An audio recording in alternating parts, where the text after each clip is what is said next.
get up and give you a hug, but I don't want to. Just upset the mic arrangements. So happy that you could come. I am too. Thank you. It's good to see Jenny was you. just reviewing all the exciting things you've been doing. Oh gosh. Yeah, we almost exhausted him before he gave his He's presentation. probably thinking, when am I going to, look at my notes? I haven't gotten arrested yet. But, yeah, well, I'm looking at my notes now, and you can see all the sketch comments in there. I'm going, oh my God, didn't edit it that well as I thought I did. Well, just so grateful that you could come. Well, thank you. I'm grateful to be here. Enjoy your comments and study circle. Oh, really? Thank you. It's kind of. Yeah, Oh. yeah, Jerry was one of the prime movers of this. Oh, good. My wife would never agree with you about the logic. Dan was. No, that's true. I can't. That's the 30 years I've gotten that very true. But anyway, it's great to see you. Great to meet you. Well, I hope I get a chance to talk with you afterwards, at least.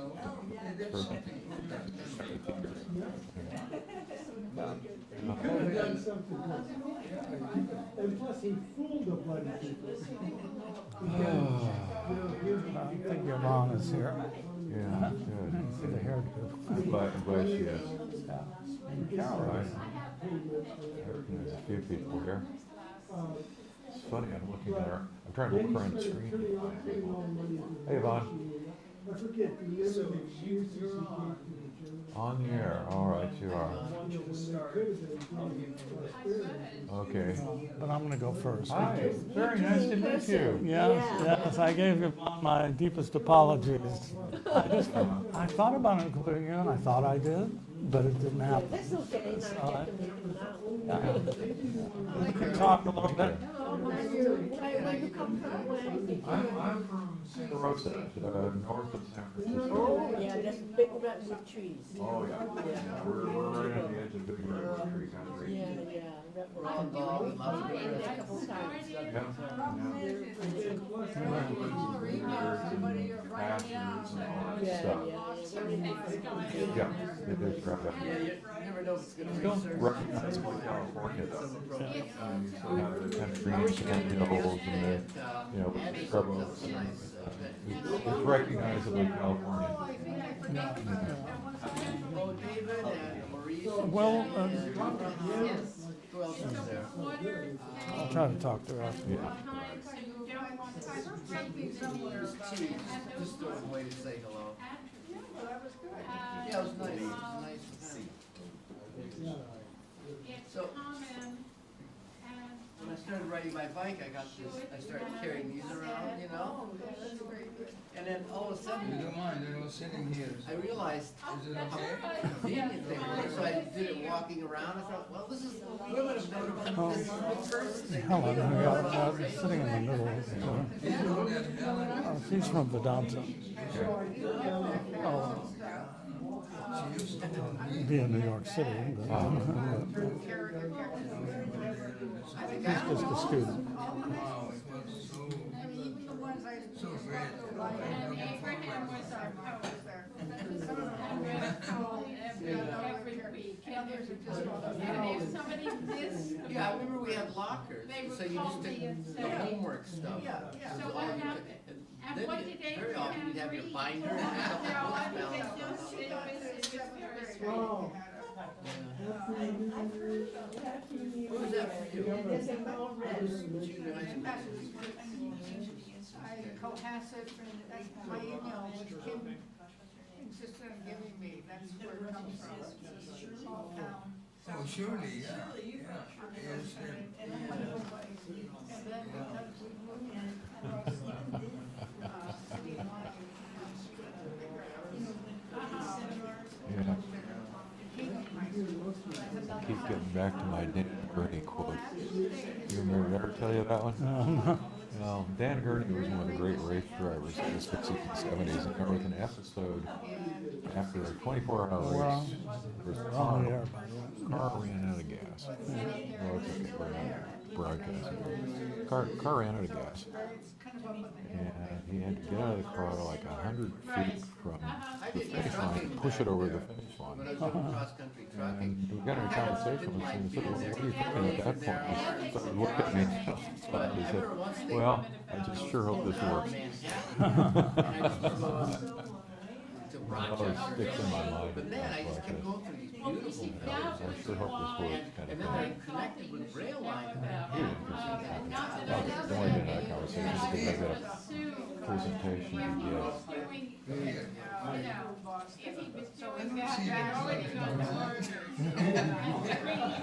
Yeah, if you're on the other side of the flag, just on a really soft concert. Hi, how are you doing? Very nice to meet you. It's good. I see you every couple of weeks. And it's beautiful.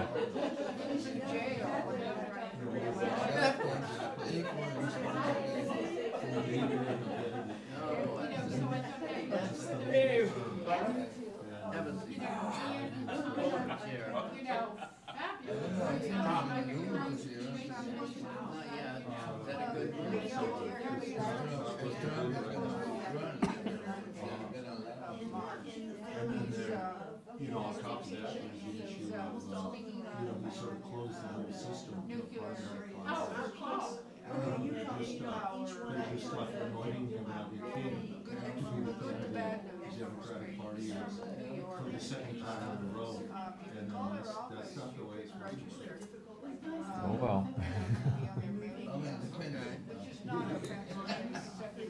It's only rock and roll, but we like it. Only rock and roll, but we like it. As long as they don't smash the guitar at the end of the show. The tiny reactor or something. Oh, yeah, really? All I don't right, know well, the details. I remember, Well, welcome everyone to the Institute of World Culture here in Santa Barbara. We're going to be taking up a wonderful topic and a wonderful seminar today entitled Castles in the Sand, Common Sense of Constructive Change. So we'll see if constructive change makes any common sense. In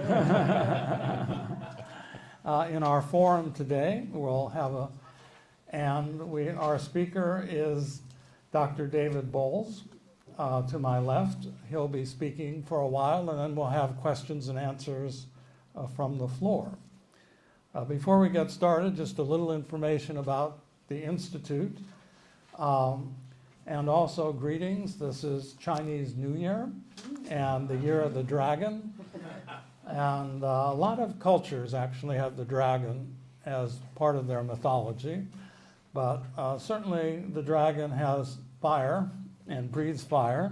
Sometimes it's the fire of passion, but it also could be the fire of wisdom, which lights up a fire that illuminates, that lights up insight, that intuitive flash of insight in the mind. So it's an intriguing topic on an auspicious day. So wishing everyone a happy Chinese New Year today. Before we get started, we'll talk, the Institute of World Culture is, its aim is to promote universal brotherhood and to foster human fellowship among all races, nations, and cultures. And we have a Declaration of Interdependence inaugurated on July 4th, 1976, which has 10 aims, and they're all very uplifting and toward the aim of universal brotherhood. And you could find us on the web as www.worldculture.org, and you can explore those aims. The one tonight that we're going to take up is aim number 8, was to examine changing social structures in terms of the principle that a world culture is greater than the sum of its parts, and to envision the conditions, prospects, and possibilities of the world civilization of the future. However, while this is a lofty aim, just looking at change within ourselves and within groups itself is a interesting undertaking, and we'll be exploring that today. Now, for those of you, we are streaming, but we're also live. And for those here in the room, the restrooms are just to the left, to the door and through the left. And we do have, being the Institute of World Culture as a nonprofit organization with no paid employees, donations are welcome, and we have a donation box in the back of the room. Now, David Boals grew up in near St. Louis, Illinois, and he got a bachelor's degree from Rockhurst College and a master's degree in political science and international relations from St. Louis University. And then he turned to library and information systems, where he has an MLS, and then from the University of Southern California, received his PhD. And he made the wonderful distinction, which has helped many people in distinguishing between what is data and what is information, which most people ignore, of course, at their peril. In 1980, he, education purposes, modeling for public policy and also for team building and group dynamics. And truth and honesty, I was a colleague of his. So since 1980, we've been colleagues of one sort or another. And we're still talking. And we're still talking to each other. I don't know if we understand each other more or less, but we're still talking to each other. But good point. Anyway, after that segment of designing and presenting games in for various groups and organizations, both in the university and also in public administration groups and government groups. David then worked for almost 30 years with the U.S. Army Corps of Engineers, not as an engineer, but in that organization as a civilian, mostly in Europe. So he has a wonderful experience to bear there in terms of kind of cross-cultural experience. And we've all been interested, of course, in things like strategic planning and what makes strategic change and how large a system or scale of system seems to be appropriate. And so there's been a lifelong interest on both of our parts for change. But David has taken the bold step of actually thinking about this and putting it into writing. And now he's going to present to us a wonderful session on Castles in the Sand, the common sense of constructive change. David? Oh, thank you. That's a great introduction. Gosh, who is this guy? Well, I have a kind of a secondary purpose to this presentation as well. And in line with the purposes of this organization is to contribute to the culture of conscience and to the discussion about the culture of conscience. And I think that kind of, how should I say it, human issue is very much underlies a great deal of what I'm going to be talking about today. It's sort of the undercurrent, if you will, to the whole discussion about organizations and human relations of various types in organizations.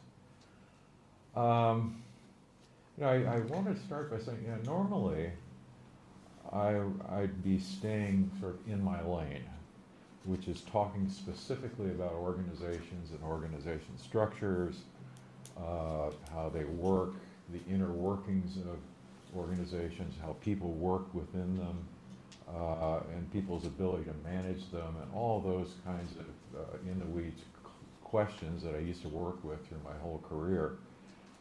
And that was really been my primary focus and my primary comfort zone. I was joking with Maurice as we were coming up here. I've just this morning came across an outline for a presentation I gave 30 years ago. And it's pretty similar to the kind of stuff I talk about these days, disturbingly so. So these days, my interest feels somewhat driven in a different direction, and that is the origin of this conversation today. And don't hesitate to mention that this has been one of the more difficult presentations I've had to put together in some years because of that. So I really am sort of, I'm not out of my lane, but I'm on the rough margins that you get into when you stray off the road a little bit. Okay, so the context for this, and I always think in terms of context for things as a rule. Recent events, particularly the 2016 US election, have kind of spurred me to question my assumptions about how political systems operate and to refine my thoughts on change and consider the unprecedented pressures that change puts on political systems of all kinds. I'll confess that the whole process of that election and the few years preceding it and the years following it really shook some of my confidence and the certitude that I had that, by golly, I've been studying this for years and I know what I'm talking about. That's called hubris. It doesn't work. So this is very much a work in progress for me. So what I'm sharing with you is not something I would consider to be sort of conclusively processed in my own mind. And of course, given outside events, it's hardly conclusively processed for anybody, I would expect. But as an academic, I'm well schooled in the importance of developing an accurate problem statement that can serve as a basis for further action. And it strikes me that the focus of this definition revolves around the topic of social change and its impacts. On a deeper level, we'll be considering the two fundamental issues of trust and fear. And as a matter of fact, if you walk away from this presentation and think back on it a year from now, and remember only those two words, then I'll pretty much have accomplished my purpose in this discussion, because they're about as central as you can get to the issues that we can talk about in any society and any social change environment. I want to start with a quote. It's probably from an unexpected source.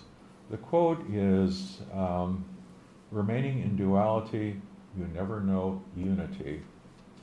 And not to know this unity lets conflict lead you astray." And that's a quote from Senkan, who was a Buddhist teacher around the year 600. He was a Chinese Buddhist teacher who was a predecessor to the Zen movement that appeared later on.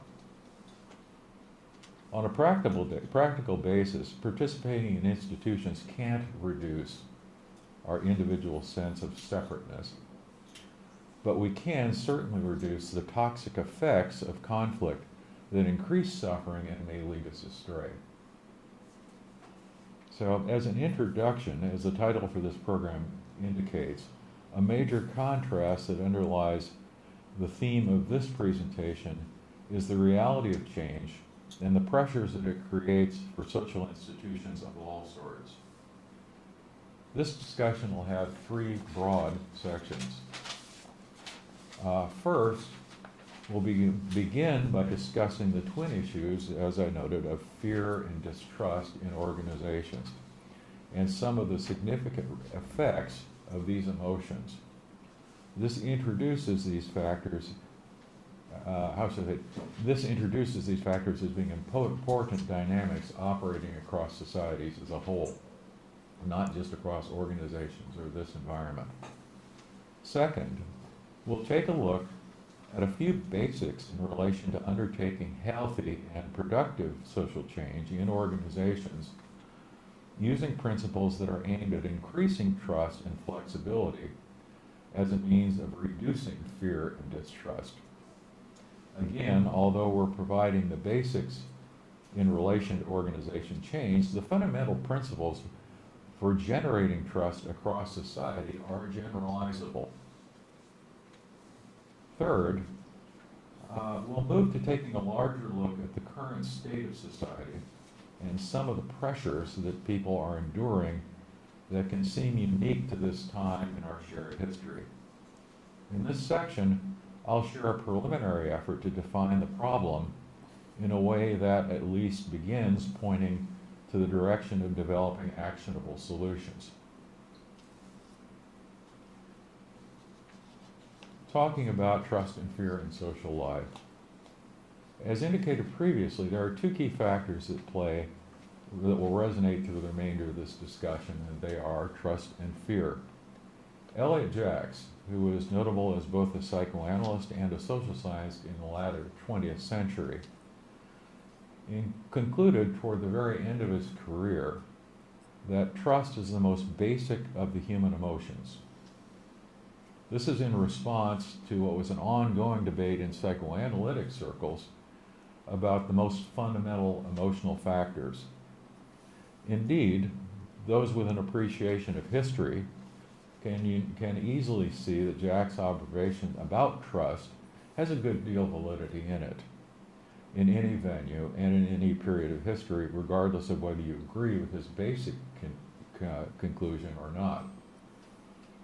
It is important to note that trust interacts strongly to the setting of social activity and the dynamics that flow from how that setting is constructed, and critically, the larger context within which it operates.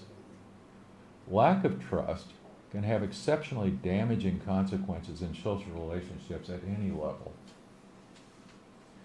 Key in this discussion is that in a political setting, trust drives the larger issue of determining the legitimacy of social and political institutions. And if you've had any experience with the world of political science, that term legitimacy is universal. People are always concerned in politics about the legitimacy of institutions. And they should be. That's how you get revolutions. To the fundamental need to preserve and enhance legitimacy, structural issues that reinforce trust are of critical importance. That is why we have laws, courts, public legislative processes, and transparent elections, to give just a very few of the multiple examples that are available. These institutional arrangements are all aimed at maintaining trust against the entropic forces that constantly work to erode it. This is why the framers of many governing systems, including the U.S. Constitution, but not just exclusively, have sought to create systems that were responsive to the forces of change while preserving the more fundamental principles on which they were founded. As the Buddha noted in the Second Noble Truth, 2,600 years ago, attachment in its many forms and the array of fears that stem from it is a universal origin of stress and suffering. This is as true of any organizational or social setting.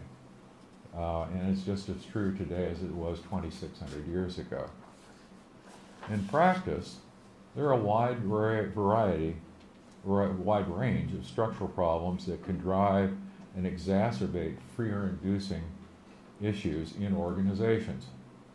Many of these difficulties are attributable to a whole range of things related to the individual ability of people to deal with complexity and how that individual ability is deployed in organizational settings that are based on authority and accountability or relationships, which are fundamental to most hierarchical organizations.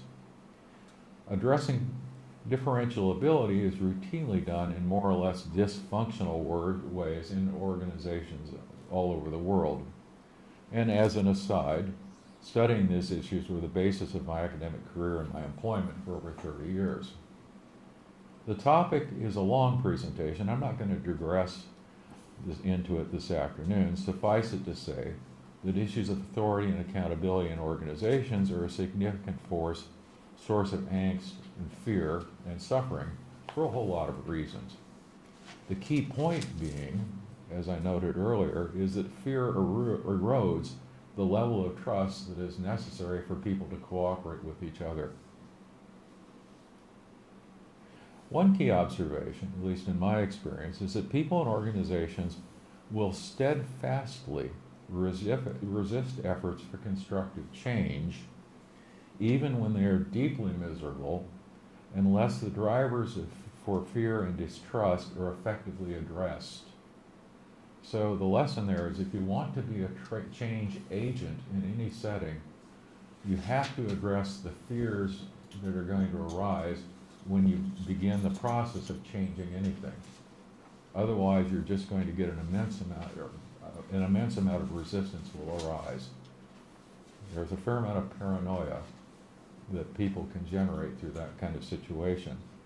These issues are not aided in organizations or in our larger society as a whole by practices that have the effect of creating winners and losers in a competitive, rule-driven negotiating system.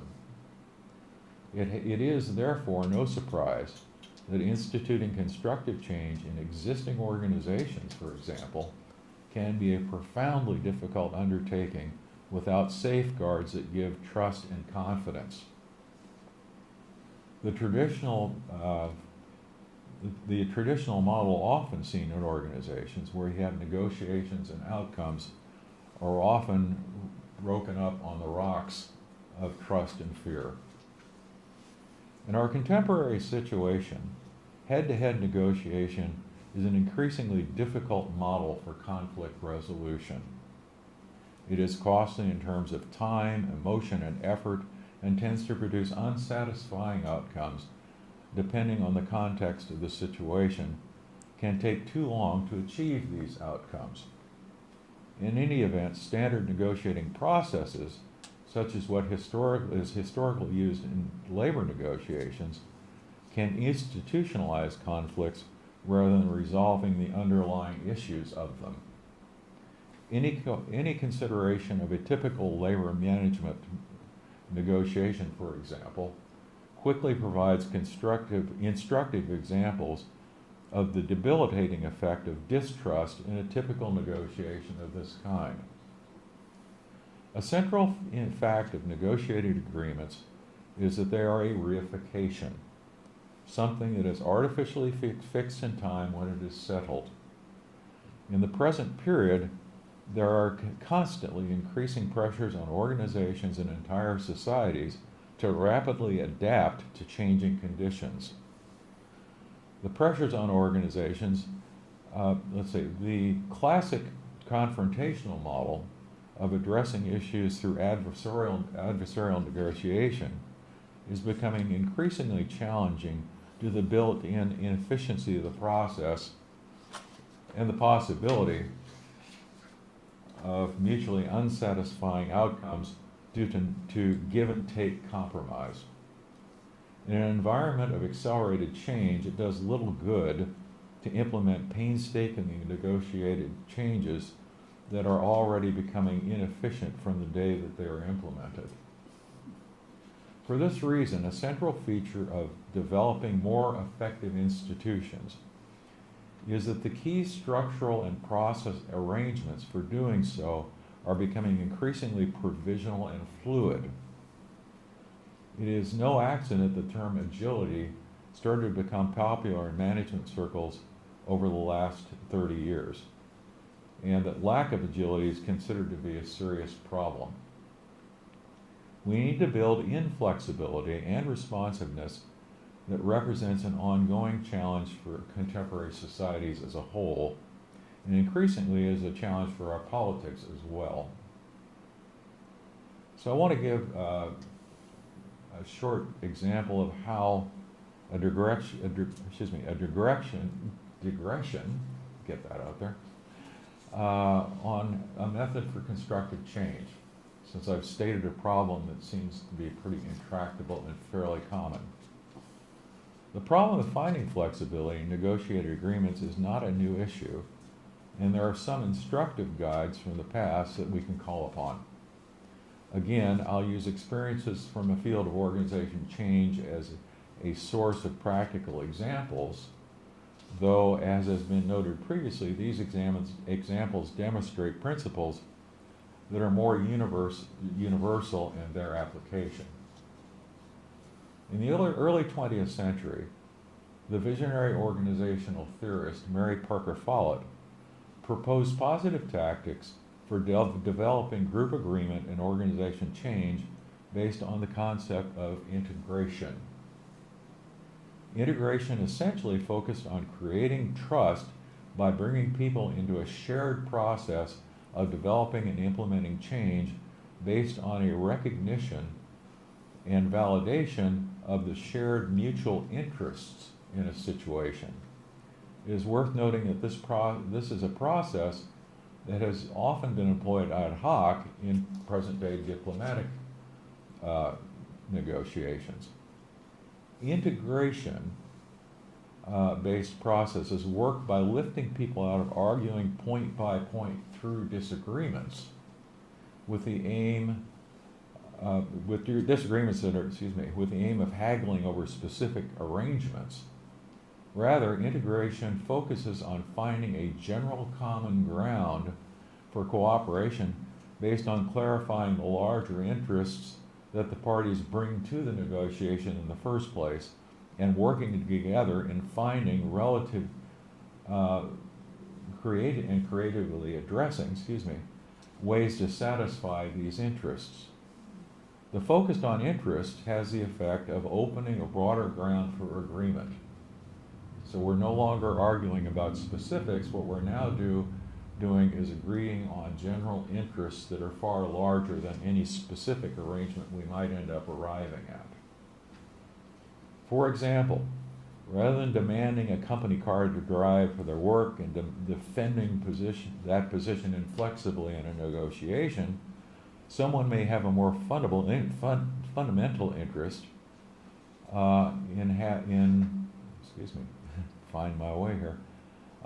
fundamental interest in having flexible, reliable, and affordable transportation to work. Refining the issue at that level of interest opens up a far broader range of possibilities that could satisfy the interest in transportation as a whole, especially if the interest is validated by all the parties who share the interest in the person getting to work reliably. Perhaps being provided with an open-ended subway ticket might be better, for example, without the stress of driving, the cost of fuel, the need for insurance, or the expense for parking. In a normal head-to-head bargaining situation, that's not an outcome you're ever going to find. Or if you do, you're going to reach at that very painfully and in a very time-consuming manner. Somewhat later than Follett, in the mid-20th century, the social scientist Kurt Lewin developed a methodology called action research. This is a participatory process that combines social research and organizational change. Action approaches are based on the principle of using consensual process for developing and implementing an orderly succession of social experiments, addressing specific identified areas of difficulty. Each specific area of difficulty provides a problem that can be addressed by generating, testing, and adjusting specific changes that are aimed at resolving the larger issue. In theory, since the larger issue around the world never stops changing, this can be done on the basis. This can be the basis for an open-ended process of adaptation that is highly responsive to the organization's current environment. Using this approach, going to personal experience, I was able to facilitate a process with a management team where an organization performed a monthly senior management meeting that required 2 full days and over 50 people every month to a cost of well in excess of $100,000, and we could reduce that and streamline it to a half-day process. That was a major source of suffering in an organization that had been chronic for all the 20 years that I had worked for them. By combining Follett's recognition of interests as a pivotal point for generating social agreement with reduced conflict and Lewin's incremental action approach for developing changes, it's possible to develop healthy, lasting, and highly trusted social arrangements that are largely free of the suffering and fear that often accompanies change processes. As a side benefit, such arrangements are renewed on an open-ended basis and don't require all kinds of negotiated processes that have been discussed previously. In other words, you're simply adding to success incrementally rather than having to go back every year and renegotiate the entire arrangement ineffectively and always reliably coming out with a result that nobody really thinks is to their complete advantage. And that's a wonderful outcome if you can succeed with it. The overall goal of such a process orientation is to implement clear outcomes that are trusted among all the key stakeholders in a situation, and to do so in a way that addresses the fundamental features that limit the potential suffering for all involved. Furthermore, an approach aimed at validating and addressing key interests finds itself in an open-ended and much more efficient process of perfecting and updating outcomes. To be clear, my purpose in this discussion has been to demonstrate that there are ways to make productive adjustments in social systems that generate fear and trust and that reduce fear and generate trust. And that really is my larger purpose in the examples I've just provided. So let's talk about the larger picture. In discussing the kinds of worldwide issues of interest to the Institute, it is important to consider the issues around context as a driver for adopting a constructive model of change. I'm making here the caveat that all of what follows are my observations and are far from a full picture. They are cited here as a basis for conversation. It may also be mistaken in some aspects, because these situations are current, and none of us can be omniscient about situations that are current. By context, what I mean are the political, economic, social, technical, and intellectual developments on a worldwide basis that determine the living environment for all social institutions, to include governments, business entities, and dislodge anything at any given moment in time. In this larger context, it is important to recognize that our contemporary social institutions exist in an increasingly stressful environment. In my view, the fundamental context of contemporary organizations is now heavily influenced by two primary, mutually reinforcing drivers that are linked closely to each other. First, an exponentially expanding complexity of factors that influence situations across all dimensions of social activity. And second, a constantly accelerating pace of change imposed on modern societies. These factors are being constantly accelerated and ramified through the introduction of automation and telecommunications and other advanced technologies that are constantly impacting institutions and people, and doing so in different and varied ways as time goes on. What that means for this presentation of this sort is that we can no longer assume that organizations are relatively fixed, stable entities. The information revolution, foreseen by people like Daniel Bell in the 1980s, is now mature, and its expanding outcomes are still being absorbed across societies around the world. Modern societies on a worldwide basis have become intensively active and highly fluid, far more than in any period in recorded history. New developments are constantly bombarding our societies from all directions and driving cascades of activities, sometimes with outcomes that are unpredictable and not universally advantageous. In short, change has truly become the new normal. On a practical basis, constant pressure on social institutions to improve their cycle time in processing new developments and increasing pressures imposed on the social fabric of modern societies and the people in them to adapt to the pace of changes is endemic. And unfortunately, while technology is flexible, people and societies are far more complex entities and are frequently less responsive than something like technology that can be easily modified. There are a few negative consequences that we are currently seeing that are presenting important challenges to societies everywhere. First, lagging ability of many social institutions to change quickly enough to adjust to changing environments. Secondly, growing distrust in the capacity of existing political institutions, in particular, to address change effectively, fairly, and justly.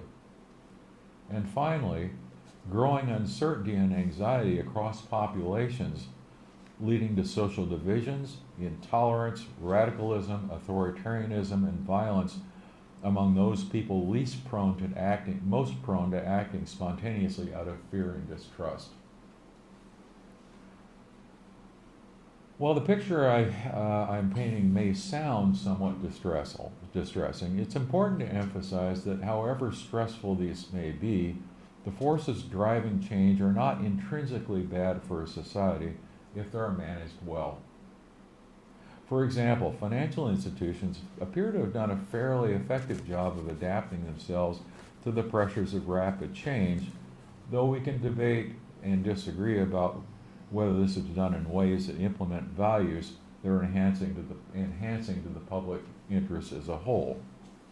By contrast, the worldwide publishing industry has struggled mightily to adapt and survive. It remains to be seen how well our political and legal systems will cope with the demand for integrating change along democratic principles that are opposed to seeking refuge in the postured confidence and false security provided by aspiring dictators. I think the first essential step in developing solutions to these challenges is to have a clear definition of the problem that liberates our ability to propose solutions at all levels of scale. This is the key function for political systems and decision makers who wish to increase the level of trust in their systems and reduce the fear in their populations. In my view, adopting solutions to challenges that are based on participation, social inclusion, and individual empowerment are critical keys for future success because, among other things, they reinforce the legitimacy of the process. The politics around developing and sharing understanding of this kind often is not an easy one, and sometimes requires the most insightful of political leadership. Consider, for example, the extended period it took FDR to develop a political and social context that allowed for passage and implementation of the New Deal in the 1930s as a remedy for the Great Depression. So if I may summarize, first, we explored how two fundamental issues of fear and distrust can hamper the effectiveness of societies in serving the fundamental needs of their members, and structurally, how forces driving these obstructive emotions can become embedded in institutions. Second, we examined a few principles for implementing healthy and productive change in social institutions that are provided a few examples of how this can be done on a practical basis. These apply specifically to organization structures, but are widely generalizable across other social institutions of all kinds. Finally, we engaged the effects of fear and distrust by taking a larger look at some of the important elements that can affect the current state of contemporary societies. In the process, I hope, we examined some of the existentially important pressures for flexible and rapid adaptation that impact all institutions. While this presentation has given an initial discussion of these factors, I view these as basic challenges for contemporary societies, as well as providing some cursory direction for generating antidotes. This is clearly a far larger discussion than what was given here. In order to be effective, these solutions need to be based on a compassionate approach to people and the source of their suffering that encourages sufficient trust that people will not feel compelled to retreat into tribalism and fear-based radicalism. In my view, cross-societal organizations like the Institute that are based on universal altruistic commitment to basic human values present an important resource for initiating and developing these sorts of discussions. And that ends my comments, I hope. Any questions? Well, thank you, Dave, for giving us a pretty comprehensive framework for looking at change and how to develop trust and minimize fear. And the notion that somehow participation and empowerment, individual empowerment, seem to be important, but that you have to develop an ongoing process, not just a one-shot meeting, so to speak, for doing that. And I know Dave has some examples, I do too, but I think we'll open it up to the floor now for questions and answers about the common sense of constructive change. I might start with the first question, actually. It is interesting you use the word common sense of constructive change. What makes it common sense to you? It's a very good question. I actually appreciate it. That's why it's fun to be in these things, because you put this stuff out there and now you have to own it. No, I think it's common sense because common sense is based on people's generalized experience, their best instincts, their most intrinsic positive feelings, in their everyday experience. And if you're going to come up with effective solutions to things, people have an inner sense of harmony, at least to my mind. I think people have an inner sense of harmony. And if you're producing solutions that don't match a person's inner sense of harmony, then you're going to start getting suspicion and at least the initial seeds of distrust. And part of the job, I think, of a good politician, a good leader, not politician, but it could be a politician leader. Again, I'll go back to FDR, is being able to frame responses in ways that will generate people's understanding and generate people's trust, and that will fit what you want to do within a framework that intuitively feels like common sense to the people you're trying to lead through a problem. Thank you. Questions? What you have the trust, fear, and participation, and you talked about how you and Maurice both were involved in doing games, educational games, and so on. So, have you? Thinking in terms of new technology, do you have a sense that a sophisticated AI could increase potentially the level of participation, or at least of perceived participation?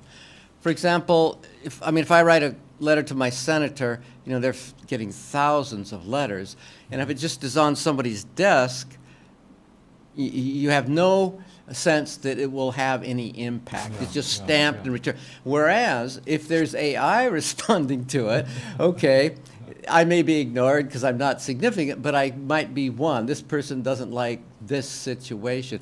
So I guess the point is this AI, we have ever bigger organizations and so on, and that has displaced it. Instead of a leather work underneath the home with 3 employees, now you have, a company of 5,000. Do you see technology and AI handled properly, if that could increase the participation, the sense that the individual concerns are being dealt with? So if someone at a lower level has a concern or a suggestion, that could high-tech AI facilitate that both in terms of accessing it and then generating a response in case it's a bad idea, rejecting it, or reject a response that keeps the person, he's being heard but may be rejected? Thank you. That's a good question, and I'll start the answer this way, because this is sort of somewhere in my educational background. I've spent some time addressing this issue. I think AI is a misnomer to begin with. It conflates a characteristic of the human mind, which is based on unconscious communication and unconscious processing and that sort of thing, with data processing. Data processing is a mechanistic process. You're not going to see creativity out of a computer. Computers do what they're programmed to do, regardless of the level of sophistication of that programming. And I will say the level of sophistication of the programming is getting to be pretty good. And you're running into computer programs that can emulate the feel of a human mind. But that's an emulation, it's not real. So I think I'll frame the answer this way. I think the key challenge with computers, regardless of the level of sophistication, is for computers to do what they do the best, which is to handle masses of data, and to process those masses in various ways, in creative ways that people can program them to process them, and then produce results that aid human judgment, which computers can't do. Back 30 years ago when I started in the business of dealing with this kind of stuff, what I consistently ran into, and it goes back incidentally to, I did a long lecture I used to do on this. One of the unfortunate things in the field of computing and artificial intelligence and that sort of thing was that there was a famous article that was written in 1949 by the people at Bell Labs who first started dealing with computers. And the article talked about data processing, and then to explain what they were talking about to the layman, the article used language used cognitive language. That was all they had available to use. So they talked about the theory of information. Okay, well, the theory of information, if you actually look into its history, is all about how you use ones and zeros to compute things. Okay? But almost immediately out in the world, there were floods of articles, and you had academic courses talking about the so-called information revolution. And the first mistake that they started making, and they never stopped making it, was to conflate data processing, which is something the original authors of the terms specifically warned against, with actual intelligence. It's unfortunately that the author, I don't think the authors of that article ever understood the profound damage that they did to society as a whole, and our ability to use computers constructively and creatively. I've been following that process for like, gosh, for decades. When I first started studying this sort of thing, that was one of the first books I read. It was built 1949, and I'm blanking the names of the authors. I'm embarrassed. I used to know that by rote, but so I hope that gives you an answer to your question. It's kind of a long and belabored answer, but it's a key hobby horse that I've been riding for years. So, Dave, are you saying that intelligence is different than data? Yeah, intelligence. And is what not- does intelligence do with data? Intelligence manipulates it. It recalls it, it manipulates it, it converges it in creative and different ways. It's intelligence, human intelligence has the ability to use data in creative ways to solve problems. Computers process data. Mm-hmm. Yeah, and I'd be perfectly happy if somebody developed, the magic computer hat that you see in sci-fi movies, where you put the thing on, all of a sudden you can compute all the data in the world, and then use your intelligence to use the results of that computation. It'd be tremendous. Like, you could design all kinds of things. Yeah. So I hope, David, that on February 24th, when we have this forum on Daedalus and Icarus that has to do with AI Yeah. from 2 to 4 on February 24th, I hope you'll be listening to the streaming and you can ask questions, because we're going to be going into that topic extensively, because everybody seems to have a take on it. I'm giving you the Pythagorean, I think it's Pythagoras, was the Pythagorean school who, the philosophy was, you can be right or wrong, but you can't not have an opinion. I think it was Pythagorean school, I'm not sure. It was either that or Plato himself. I think it was Plato, actually. You can be right or wrong, but you can't not have an opinion. If you didn't go that route, you could be ejected from Athenian society. Mm-hmm. Carolyn? I was reluctant to bring this into the conversation early because there might be better things to talk about.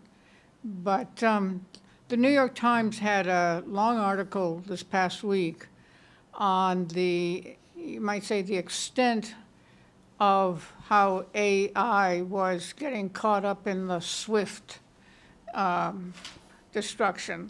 The actress who had nude bodies and her nude body put on the computer, on the internet. And it turns out that she's not the only one. Hundreds of women have had their images captured and twisted and whatever. And then they went on to say that there's particularly one organization that is dedicated to completely disrupting healthy, normal conversation about anything, because they're doing violent things. I don't have the list of things that they said that is being done by this malicious organization. It made me think that, well, now the first thing we have to do, and it might be the only thing that gets done, is putting up defenses to these horrible misuses of AI. And it looks, it's like it's flooding the internet with awful images, false news, all the rest. So if I were to sit down and say, I think, I'd like to use AI to do, and maybe it really was a moral purpose, or it was a way to, feed the hungry, or whatever it is, it will be drowned out. We'll be all the time on the defense to prevent awful things happening with AI, and whatever seeming constructive change or service that you think AI might provide, it will never really get much of a hearing or distribution. And you think, as a teacher, the problem of trying to find out what term papers or final exams are dishonestly put together will take all their time and will never really enjoy. I always enjoyed reading the essay questions at the end of the class, because it just showed you, you know, not only their what they'd gotten out, but how the whole reciprocal interaction that was going on there. So it made me say, no AI for me. But I don't think I'd be a very attractive image to be. Yeah. But what do you say of this? I'm not rushing to be afraid and all this, but it doesn't seem very promising. It seems as if we're going to have to be hiring people to find out where the corruption is, and a new way to stop it, which then will be countered, and so we have to have another new way to stop it. So any comments about not getting stuck in the defense of integrity and truth? Well, it's actually, the finish of your question actually is an indicator of the domain of the problem. I mean, to be very clear, a lot of the things that we tend to cite as being technical problems are not. This is, when you're talking ethics, if you're talking about the decisions that people make, if you're talking about the things that people choose to do, those are purely human and ethical questions. A computer has no ethics. It has no morals. It has no judgment. It simply does what you program the computer to do. If you program the computer to shoot a gun and do violence to people, it'll shoot a gun and do violence to people. It doesn't care. It's a machine. You know, it's kind of like the Terminator movies. You know, it's what you're really doing is talking about the technical application of a social problem and an ethical problem. So I think if you want to have more constructive use of computation, start at developing the kinds of people that are going to be using the resource. Unfortunately, you know, we aren't in a position to legislate laws about, you know, how people are going to behave with this stuff. But I think one thing we can do is not conflate the problem as being a technical problem, and in fact, it's a social and legal problem. Does that help?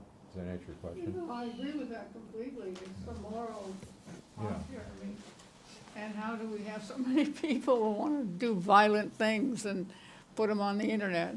Well, that's a good question. I think it's, in a larger sense, if I go back to the glories of my presentation,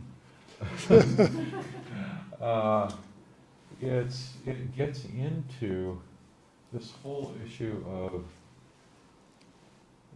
what I'm seeing and sensing a great deal these days is that the rapid development of social change, and I've seen it in history before, but rapid development of social change is a centrifugal force that causes societies to sort of fracture and spin apart.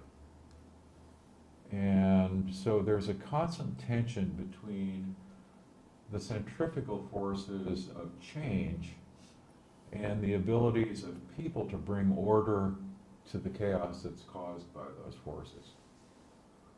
You know, it's one of the constant struggles of humanity throughout history. It's just in our particular period, the agencies that facilitate change are become so vastly faster and so vastly more efficient and effective. And we're still just human beings. You know, we operate at the same mental speed that we always have. We operate at the same political speed that we always have. We operate at the same problem-solving abilities that we've always had. And so I think one of our challenges in this era is that we really have to figure out ways to address the centrifugal forces that are being introduced in society from so many different directions at once. You know, I was talking earlier about fear and the impacts that fears have on people. And in times of great changes, when things start spinning apart, that's a very fear-inducing time. People want to have a world where their survival is at least predictable. You know, and there's a, Elliot Jacks, when I talked about earlier, used to have a term called paranoiogenesis, which are the features in institutions and the way institutions are configured that cause people, I wouldn't say cause people, but encourage people to feel paranoid about things. And in times of rapid change in any society, there are a lot of paranoiogenic features in the world. So that, when I go back to the conclusion that I kind of painstakingly tried to craft for this thing, it's institutions like this one. It's groups of human beings of goodwill who are not afraid, who can sit down and come into agreement about how to build cohesive communities that can process the forces of change without being overwhelmed by the forces of fear. And as I thought about this presentation and struggled with how to get this thing put together, that was constantly a theme that my mind came back to. You know. Can we say that in a way there are different levels and streams of avenues of constructive change? And what you just mentioned seems to be a real avenue of constructive change where more like a constructive anarchist, not a violent one. People can become self-reliant, of which they have the potential and essentially are, in a way, not separative from other people, but can form a small group or of friends, of like-minded thinkers, and do social experiments. Yeah. And so one person I'm thinking of who spoke at the Institute of World Culture here, Adam Walpert, after hearing about some great ideas about communes and things like that, actually went to Northern California and set up the Occidental Arts and Ecology group. And they bought acres of land, and he did this with 5 other families, and it's grown in different circles, and they've had difficult times with conflict resolution, you can imagine. But they decided not to be dependent on government, although later on they became advocates for certain policies of local government. So that in one sense, that brings up a question to me of, it seems like a lot of us are dying to contribute to constructive change, but we don't know how to fit in, or we don't know how to initiate it. That's where your idea of process and other things come in. Do you want to comment a little bit on how is it possible to give the ordinary person a more awareness, if you will, of how to either become creative and self-initiate or fit into some existing process of constructive change? Wow, that's a great question. Yeah. Anybody got a great answer? Hey, well, I think it's the thing that popped into my mind as you were speaking. I'm going, oh God, he's going to ask me that question. Okay. I think what popped into my mind is, if you're going to have participative activity, there is a need to find venues for organizing participation. And that's one of the reasons I've ended with sort of a discussion of organizations like this organization, like the Institute of World Culture. It is difficult for the average individual, I think, sitting in their living room to find a venue or an outlet for their activity that's constructive. But I've actually, I'll too bad she's not here tonight. My wife has gotten very active in political activity, and she did things that she did actually what kind of we were talking about. She became very, very disturbed about the direction of politics in general, and she started looking for organizations out in society that were activist in addressing the kinds of concerns and fears that were driving her. And those have become the basis for her constructive activity. And they're out there everywhere. It's amazing the number of, and they're out there and they're going in every direction you can possibly imagine. So I think, I'm kind of working around to an answer to what was a very good question. I think there are all kinds of institutions, and local institutions in particular, that are out there pursuing common shared ends that are very constructive. A number of years ago, I spent Sundays working in a food bank. Wasn't a real powerful political activity, but it certainly helped several hundred people in one of the poorest areas of Santa Rosa every weekend. I just got out there and tore the leaves off of rotten heads of lettuce that they got to contribute, and we took the good parts and tossed them in people's baskets for free. So there are, if you want to be creative, or even if you associate with creative people who want to do something, I think there's a lot of positive things you can do. I suspect that the more you look into it, the greater the wealth of opportunities that are out there, without a great deal of pain trying to find one or organizing for yourself. I mean, if you're a natural organizer, go for it. Yeah. Does that help? Yeah. Yeah. Good. Yeah. We tried. Let's see. You've got the mic.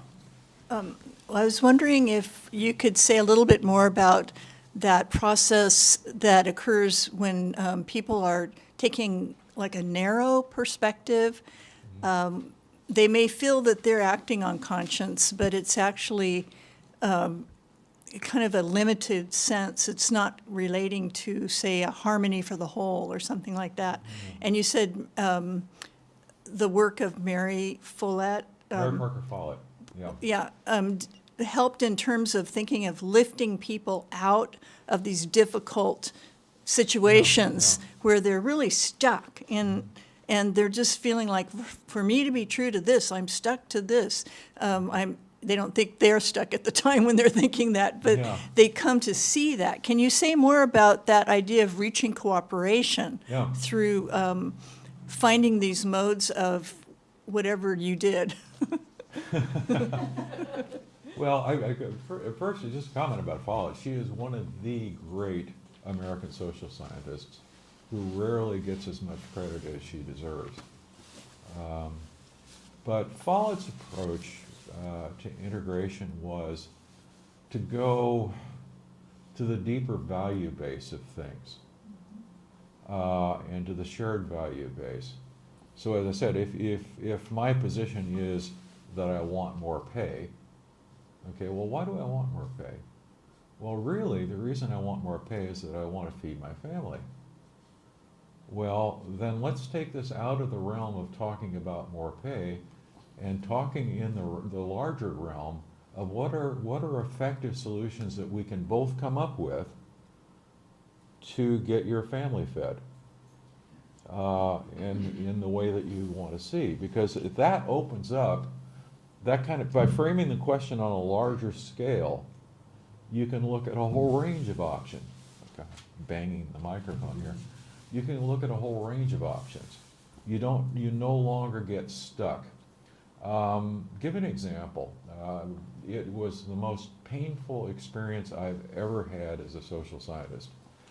I got called in to facilitate a labor management negotiation with two organizations that had, with an organization and its union who had not been able to come to agreement for 3 years of sitting down and pounding on each other repeatedly for 3 years. So I took them off-site, and what we did was to tease out with each of them what their basic interests were. You know, as I said, we didn't talk about increase our pay to by 5% or we're going to walk out the door. What we talked about is, okay, our membership needs to feel like we're getting a secure monthly income or something. You know, we could frame that any way we want to. I forget actually some of the specifics now. But what we were able to do was to get agreement. We could come back and talk on the level of larger shared interests. You know, well, we, the company, have an interest in having you come to work every day, for example. You know, we, the company, have an interest in keeping our expenditures down to a level where we can afford it, but we're willing to do some trade-offs if we can come up with creative ways to make those trade-offs in other ways. And we can tease out what those creative ways might be. And finally, we got to a point where we were just about to go, pretty much come to an agreement. It took us about, you know, a month, about a half a month, I think, a month or so, of off-site conferences to do it. But we actually signed a labor agreement. There was some other drama on the side because I had one of the members of the negotiating team who was positively paranoid and psychotic, and we had to figure out a way to get around her problems. But yeah, there was a point in that thing where I said, I'm going to stay here for 5 minutes. If you guys don't come to an agreement, I'm walking out the door, and you can do this again on your own. And that was the end of that problem, because they didn't want to have to face each other. They knew damn well they couldn't do it. But aside from that little bit of high school drama, it works. You can take the most impacted people and you can put them in a context where you can generate trust. What you have to do is take them in a situation where they're not in conflict in the first place and find the broader and deeper areas on which they can agree. Does that help? Does that answer your question? Okay. It was one of the best explanations in the world. Sir?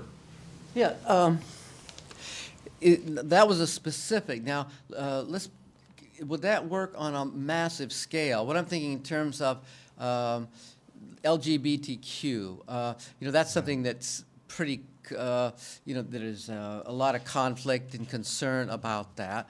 And in a way, I see it as a rock and a hard pace. There are people who believe this, and there are people who believe that. And so, you know, you want to have people feel that they're participating and so on.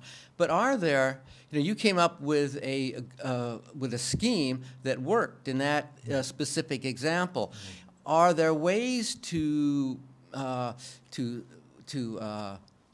get people to feel that they are participating, that their values are being concerned, when on a big scale, when you have to say no to some people who'd like to have homosexuals all, you know, in concentration camps? Two answers, I mean, 2 or 3 answers to that question. I mean, it puts me in a couple different directions. Number one, all politics are local, which is true. But I think, you know, you can look to exemplars like FDR and others who were able to do large-scale things. And I think the art of addressing that kind of issue, and this is not a definitive answer, but I think the art of addressing that kind of issue is based not on finding optimal outcomes, but one of the things we do in that interest-based bargaining is we find outcomes that everybody can live with. Okay, in other words, you're not getting exactly what you want out of this process, but rather than being forced to give something up in a negotiation, let's talk about something you can live with. And so the standard that I was using in our negotiated example was I'd get these people in a room, we'd come up with various recommendations about ways to satisfy the interests. And then I'd go around the room to each person and say, well, you know, both parties, and say, can you live with this outcome? You know, Can you live with this outcome? It's not what you wanted, it's not the optimal, but is it acceptable to you? And that's where you can reach a level on which you can find an agreement. Now, how you do that on a larger scale? I have a theory, but I don't have the leadership skills of a great leader. I think the answer is that in one way or another, through various political processes, you tease out what the key constituencies can live with, Okay. and then you give them options. And if they don't like all the options, okay, you're going to be on the outside looking in, because we're going to come to an agreement. We can't prove, you can't, what was FDR's comment? You can't satisfy, or You can please Lincoln's some of the comment, people some of the time. Yeah, you can please some of the people some of the time, but you can't please all the people all the time, and there are some of the people you can never please, basically. So I suspect if I were put in the position of being a politician in that situation, I'd be looking for the 70% solution. Right. Oh, one of the techniques that FDR used, I think, was lying. No American boy will ever fight in a foreign war as long as. So that he was bringing people along in a sense, but he never lost the trust because he was clever enough and so on. And so I suppose is lying ever. Trust and fear, right? I keep coming back to those themes, but trust and fear, that's. If you take nothing else away from this, because I think if you look at comprehensively across the board at political and diplomatic situations, those are always two key factors that you see in operation, and they're in dynamic tension with each other. Abraham's had his hand up.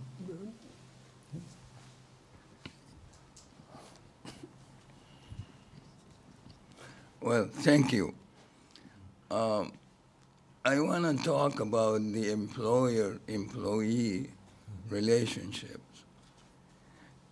Sometimes you work in an organization for a long time, and you are just an employee. All of a sudden, they say we're going to employ in the organization AI, and that means your job is lost. The security is not there. You could be dedicating your life for a particular group of organization, and then all of a sudden, if they don't need you, you're out in the street. Well, how could you create a system that can increase the security of the employee as a relationship to the employer? Yeah, that's very context. I got few suggestions, Okay. by the way. Go for it. I'm just trying to see. Okay, one suggestion is to create democracy in the workplace. Allow the employee, empower the employee to make decisions and also to decide on how to run the organization. Sort of like the Spanish co-op. It's just like democracy. The Spanish co-op. Okay. The second thing is, if you try to employ the AI in your system, instead of firing half of your employees because the AI is gonna replace them, half the whole employees work half-time with a full-time salary and keep them all in the organization, because in doing so, actually increasing the productivity of your organization by employing AI, and that would increase the revenue. So this is how I could approach these two things. Because, when I worked in the industry, the people that work below me, if my boss says get rid of one of them, it hurts. Oh, yeah. Because you're painful. letting somebody that you care for out of the organization because they don't have a place for him. Yeah. And it affects me quite a bit, so. Yeah, I was thinking, actually, when you were asking your first option, I think, was it the Mondragon co-ops? Yeah, No, Mondragon. Yeah, Mondragon co-ops. I've forgotten all the details on those things now. It's been like 40 or 50 years since I studied those things, but they're very heavily participative. They're a co-op kind of organization that involves heavy participation, worker participation in their governance. And those things work pretty well. They've actually worked exceptionally well. I think, in your second instance, well, it's tough to implement those kinds of solutions, because I don't know how you explain it to your board of directors in a capital-driven system. Unless you've got, who was it? I remember a number of organizations, I think Honda, back when Mr. Honda ran Honda, that had some fairly creative solutions for how they would do that sort of thing that honored, how should I say it, that kept people solvent and kept people gainfully employed. Maybe I'm going to take a digression, and it's an important digression. I referred to Elliot Jacks earlier, who was a psychoanalyst who also did work in organizations. And Elliot used to say that, and Elliot and some of my colleagues in the field that worked with Elliot used to say that when a person is working, how should I say it, when they're constructing something externally, they're also constructing themselves. They're bringing order to their internal world when they're bringing order to the external world. And when you take somebody's job away from them, you're not just taking away their external activity that puts food on the table or puts money in their bank, you're also taking away their ability to construct themselves, to structure their internal world through work and thought and activity. So it looks like they're being deprived of something that's external, but implicitly they're being deprived of something that's powerfully internal as well. And so, when people get fired from jobs, for example, I don't think it's unusual that they feel dazed and lost and worthless sometimes, or desperate, because there's been a powerful blow that's been dealt to their internal world that they probably aren't even aware of consciously. They're not thinking in those terms. They're thinking about, do I have a check that's going to pay for my kids next month? So, don't know if that's a good answer to your question, but it's certainly a powerful question. Oh, we have a question back Yeah, there. I saw you in back. I'm gonna go back and refer to your statement about saying truth and fear. Yeah. You made a comment indicating that in order to trust, one effective way is to remove the fear. Yeah. In my mind, I'm extrapolating to both ends of that. Yeah. Mm-hmm. You as an academic, as an intellectual, as an experienced individual, and what I mean by that is there are few leaders, and most of us are followers. So the ability for many of us to remove the fear of certain things is not only difficult, and sometimes I look at it as almost impossible for the masses to trust somebody and, like you're saying, remove the fear. That would be ideal for you and I and all of us in any institutional situation or political situation. I look at it as for the masses, for most of us, if it's not difficult, it's almost impossible. So as a human individual masses, our response is, if I gain the trust because I remove the fears, I can make a proper decision, or the right decision, or a decision. correct me if I'm wrong, but most of us probably use the fear as a motivational movement. So we react not on removal of fears and finding the truth, but we react on the fear itself. And that's an emotional response. Yeah, sure. And then there's the other group of, they may be smarter than all of us, or able or incapable of removing the fear by finding the truth, or getting the truth by removing the fears, but they act on fearlessness. The entrepreneurial people, the go-getters, and the leaders that, like the gentleman mentioned, like FDR, maybe led by fear or led by lying. So correct me if I'm wrong, but I'm looking at three different groups of people. Those that have the capability to removing the fear, some that act by fear itself, and some that are fearless. Where is most of the humanity you think fits in? Or Well, I think- overlap of all? I think it's a sliding scale. I tend not to address things as absolutes very often. Interesting question, interesting perspective. I do think a lot about that. You know, the primary tool of the demagogue is to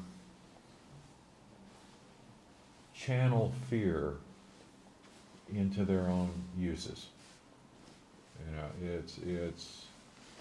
and you know, as we're seeing these days, if you can create an artificial world for other people to live in, where you can take their fear and channel it to your own purposes, you just created Fox News.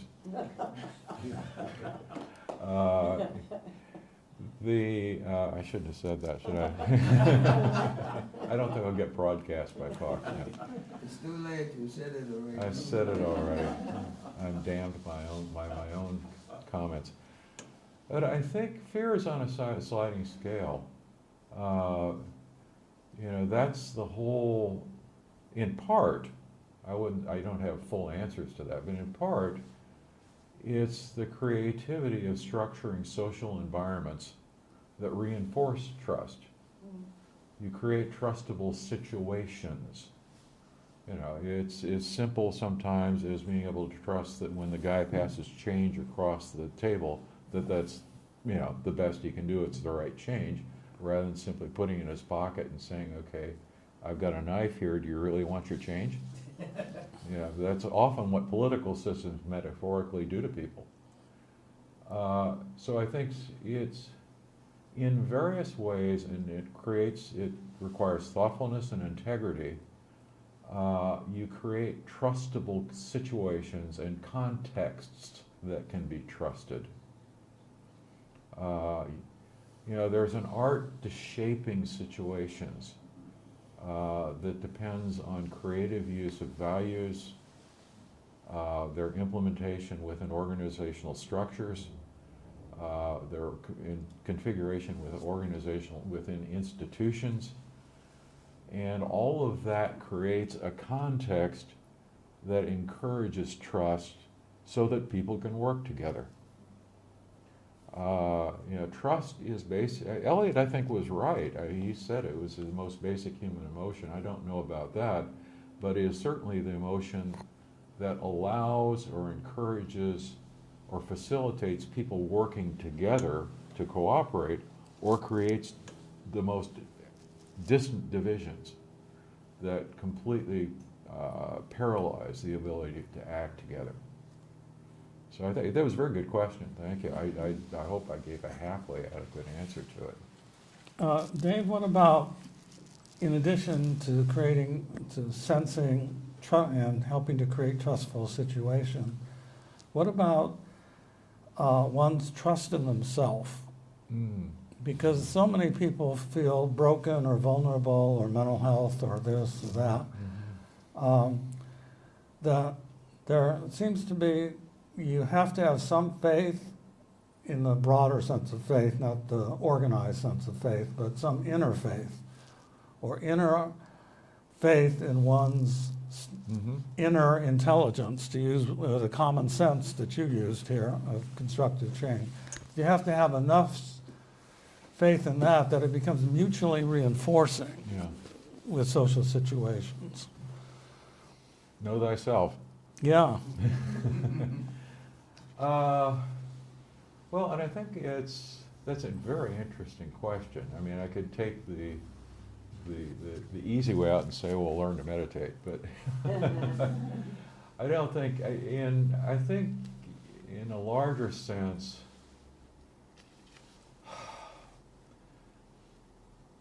learning about themselves for many people is done by engaging reality, the social reality that they live in, and getting feedback and trying to learn and process that feedback.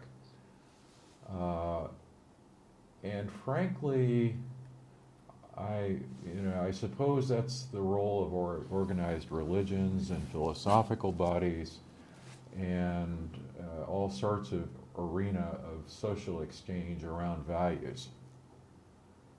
You learn bits and pieces about yourself when you engage with other people together in shared activities, whether they're virtuous or not. But I think self-realization and self-understanding, at some point, it strikes me, has to be something that you have to want and something that you have to value. And something that you have to realize is of value. And I can see people in certain contexts where they're just not much inclined to do that.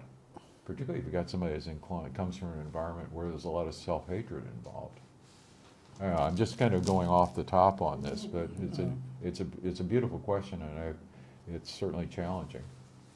But that's kind of what I can offer right now. Yeah. Robert has the mic. My suggestion to that question is that the one way to help people come to know themselves and have confidence and say, oh yeah, I'll be here tomorrow, is to give them something to do. Mm-hmm. And in my experience, the two groups that really need that are people who've just come out of jail, Yeah. in prison, and they've had repeats, Yeah. and I want to be something different, and women who are, they're not all fancily educated. They've just had their second or third child, no more. I don't know anything. I haven't been part of society except to take care of my kids. And if you give them something, however small, well, could you come on Tuesday morning for 2 hours and just do this, just stuff envelopes or whatever it is? That does wonders. You've trusted them to do something, you've got them, and they learn, hey, I can do this. I'm not just stuck here. Good observation. So you trust in action, self-trust in action. I think there are no end of people out there, sadly, who are more than willing to tell you who you are. And that's, a terrible source of social control when people are feeling deeply insecure. I saw somebody, yes, sir.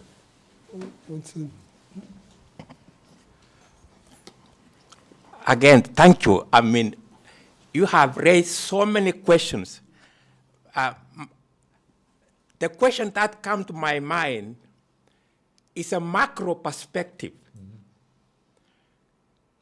We live in a world of constant change.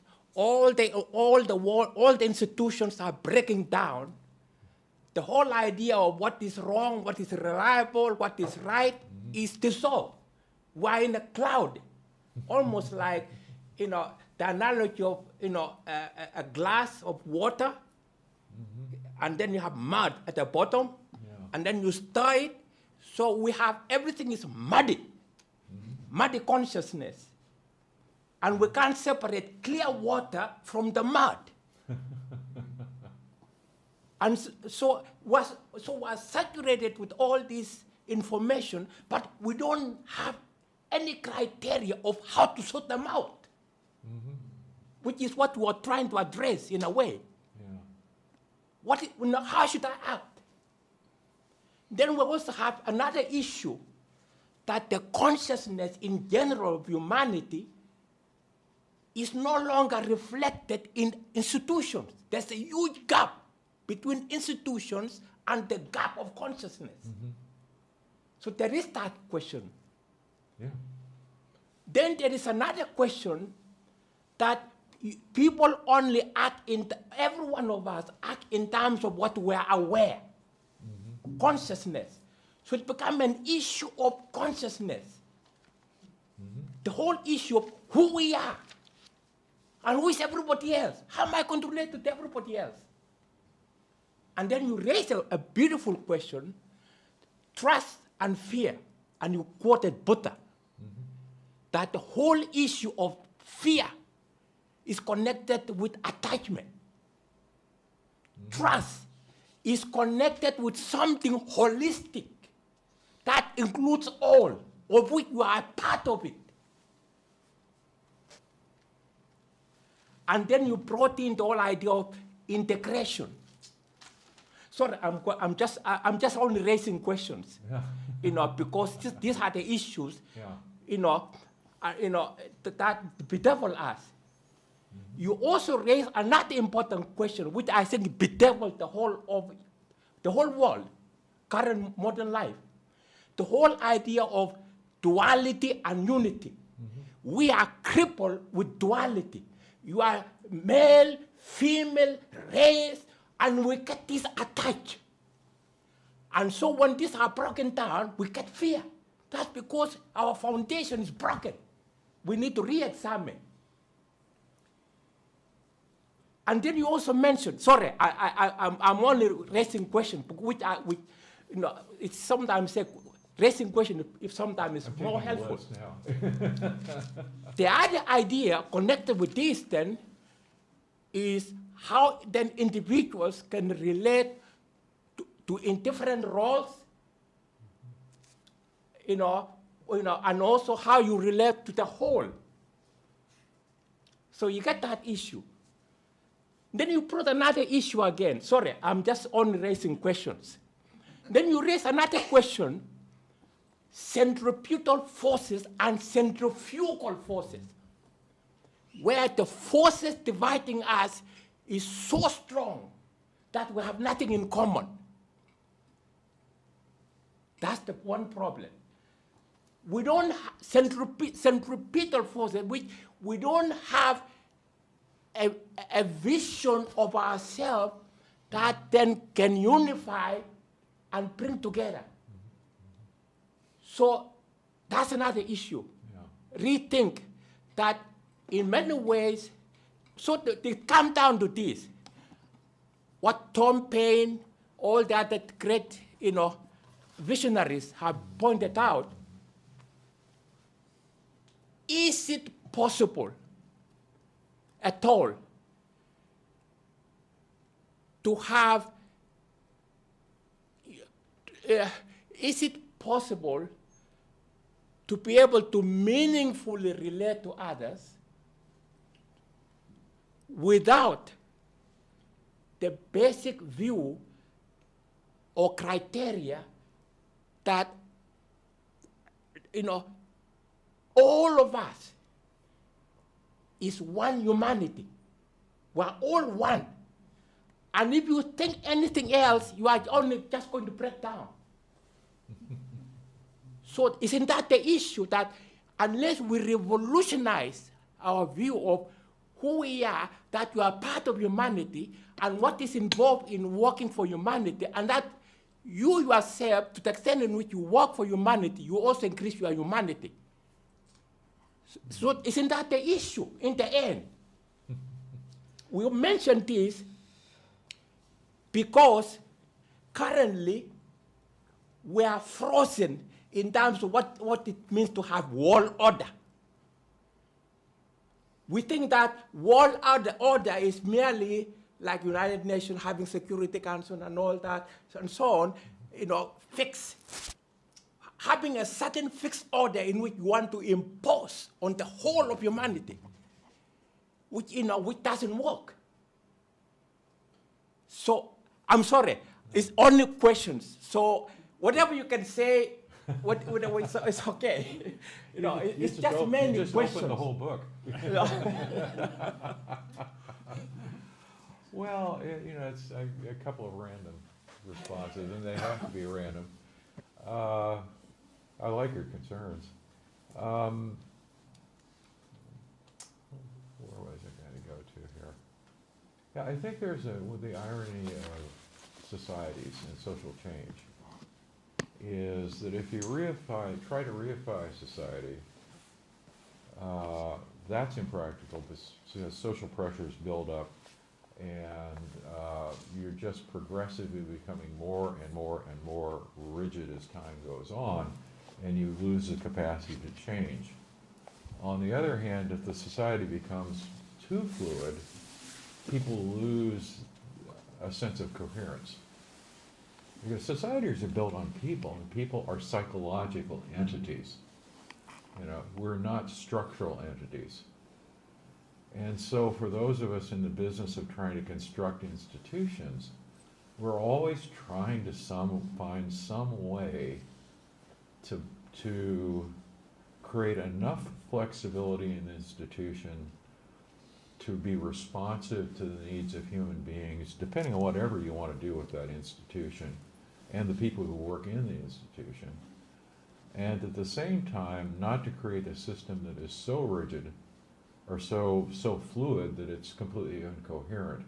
And it's interesting over the years when you look at organization theory to see all of the many experiments that have been done to create fluid organizations that were responsive. I remember for a long time, I don't know if it's still around, there was an experiment in what they call leaderless organizations. With the idea that leaderless organizations would allow everybody to use the freedom of their judgment and without structural inhibitions, then that would make the organization more responsive. Well, that doesn't work. It really doesn't work. We live in a world where people have differing capacity to deal with complexity, and that's why you have people managing other people. As a matter of fact, you could give people too high a level of responsibility for their capacity.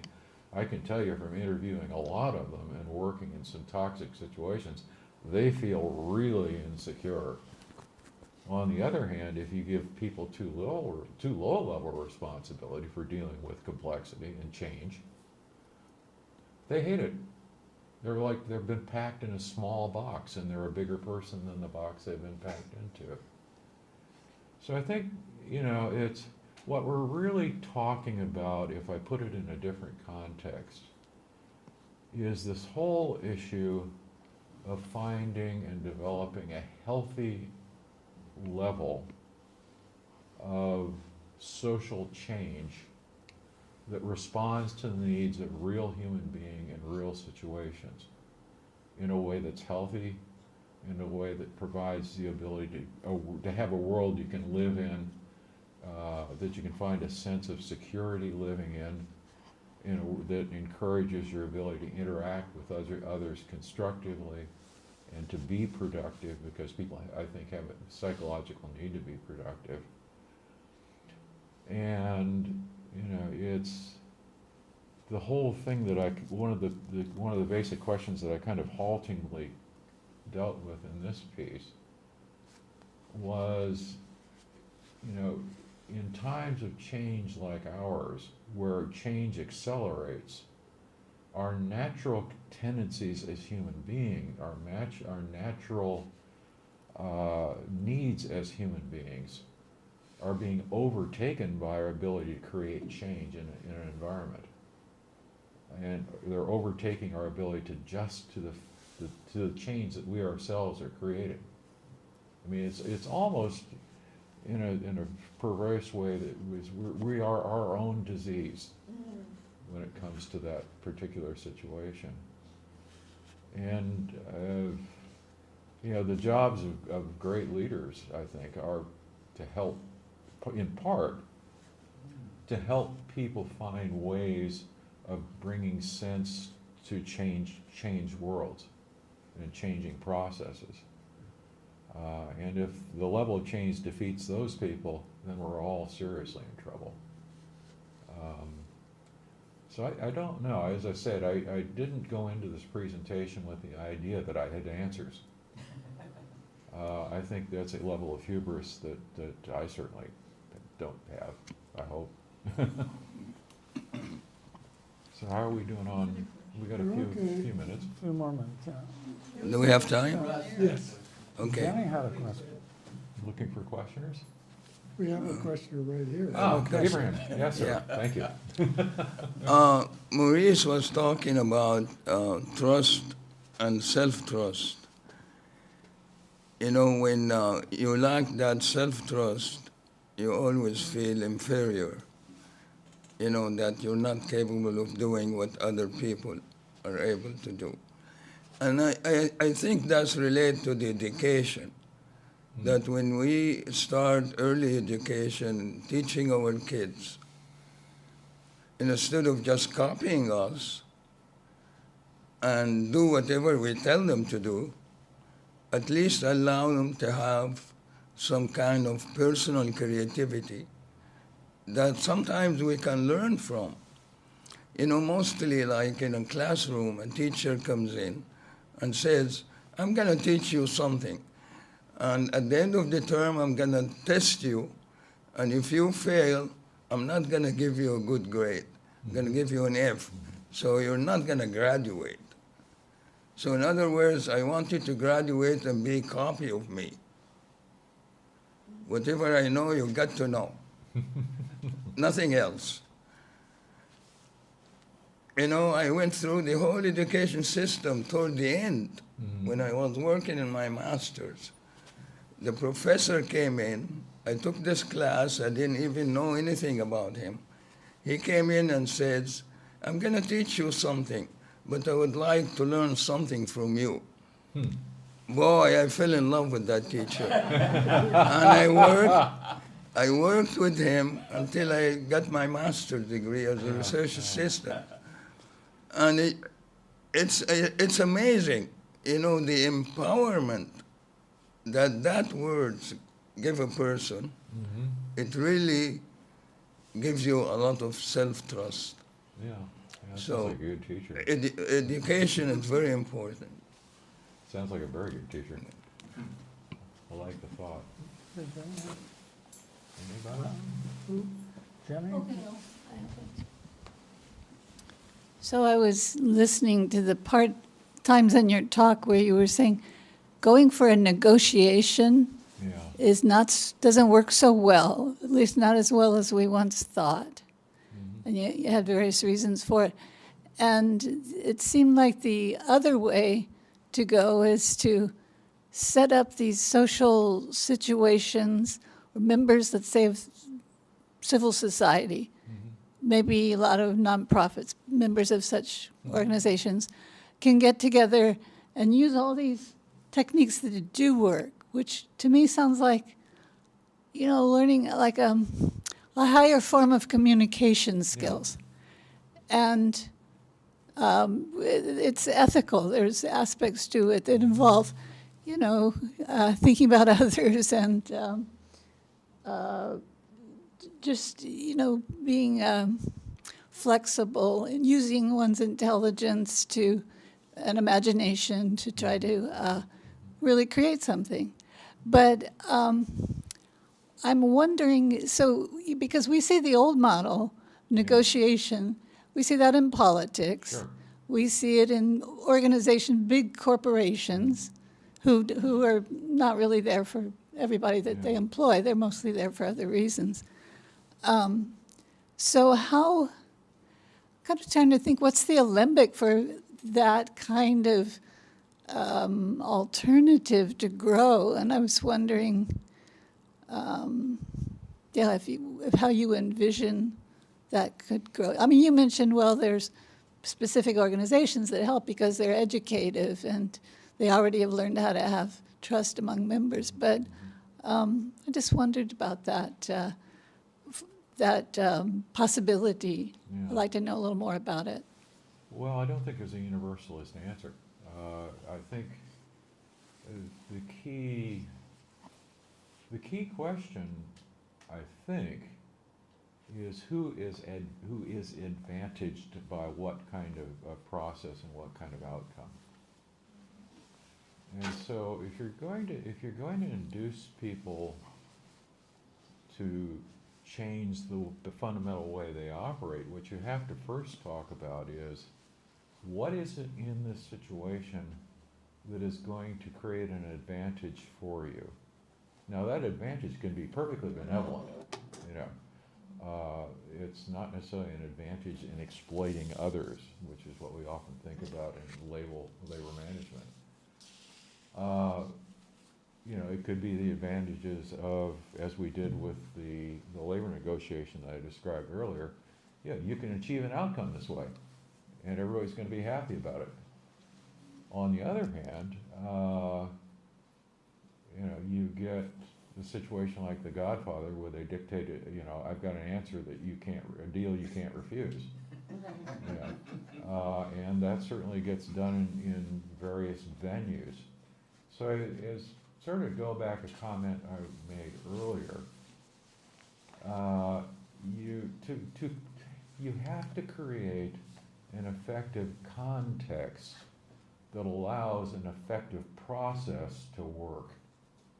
And by creating a context, that means you have to negotiate or create the boundaries of the situation, the boundary rules of the situation, so that a positive process and a positive outcome are allowed to happen, are allowed to flourish. And if you don't have the ability to influence those boundary rules, then it's just not going to happen. You know, people will fall back on their basis instincts or based on what gives them advantage. Interestingly,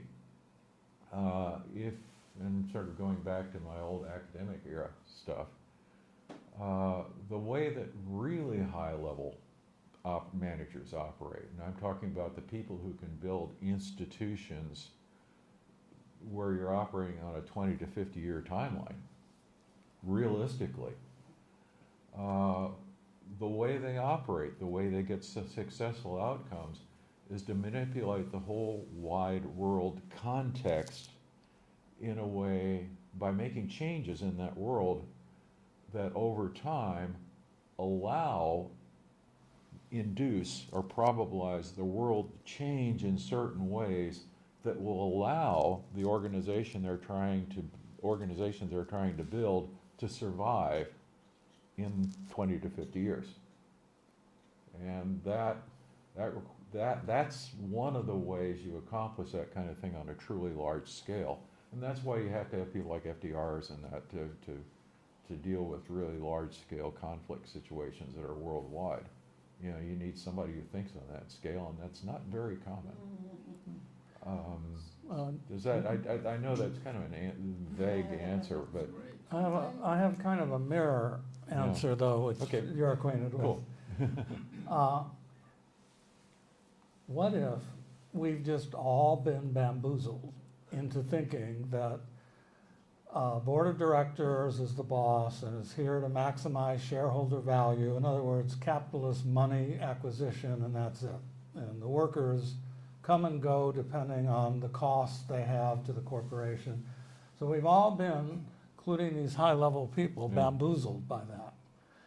Because we do have one example in sort of the real utopias, which I spoke of many years ago, and which you're familiar with, Dave, where the chief executive wanted a humanistic organization in the first place, and gave employees as well as management as well as shareholders veto power over any substantial policy. And the organization thrived for over 20 years in an environment in Great Britain where there were strikes all over the place. And while there were nasty conflicts even in this organization, no one ever had a labor strike. They respected, if you will, the constitution of that company, what constitutes us and our values. and our values was still one of a unified community. And the organization grew. The organization employed people. It had its ups and downs like everybody else over 20, 25 years. They did, however, get bought out 25 years later. And so this real utopia that I'm talking about all of a sudden dissolved because no one believes that even in a capitalist system, you could do that. And no one will ever talk about this example anyplace. But it existed for 25 years. There's more publication on the Glacier Metal Company's experiment in books than any place else, than any experiment in any business school you could find.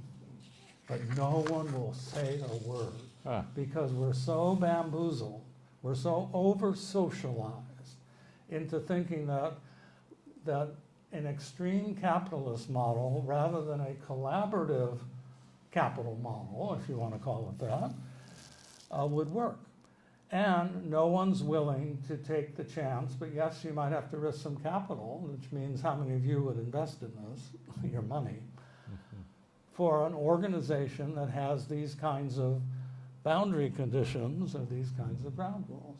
So it's just, if we're raising questions for the question, that's a question still on my mind, is have we ever tried something like that? And can we have a chief executive officer along with a group of people that are representative of all the ranges of people and their range of discretion in an organization to come together in a constitutional matter to come to a consensus because each has a veto power.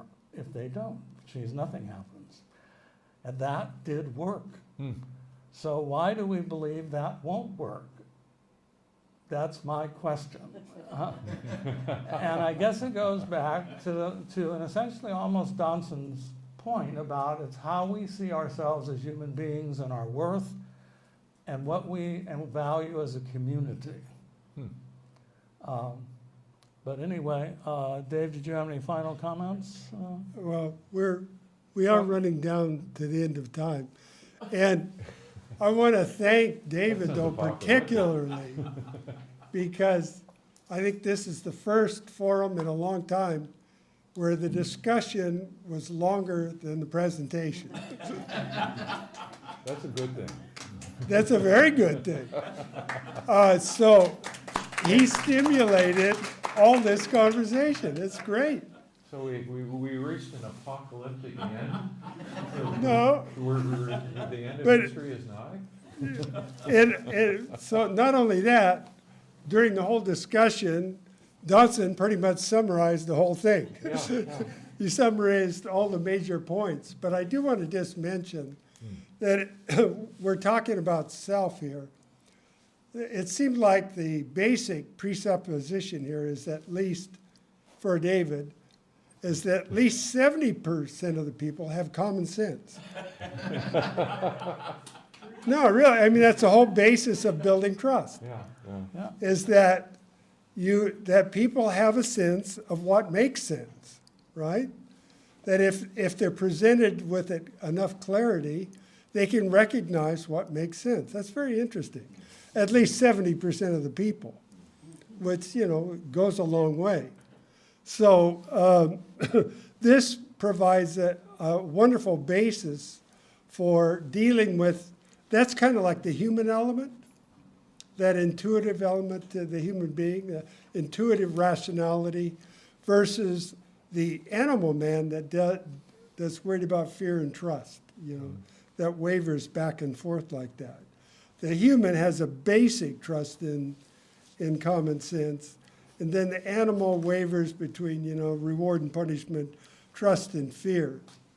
So I think that David's given us really a lot to think about in terms of basic principles of inclusion and flexibility and finding shared interests and commitment to basic human values and arousing the compassion that we all human beings have. So with those comments, I just want to thank you for a wonderful.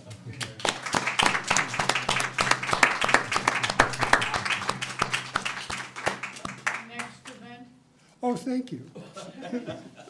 Yeah, we should remind everyone that our next event, AI, Daedalus, and Icarus, will be a discussion of artificial intelligence in its many aspects. Where, Oh. what time? It's February Saturday- 20, Saturday, 24th. February 24th, from 2 to 4 p.m. Pacific Time, right here. Robert, I've already given you my comments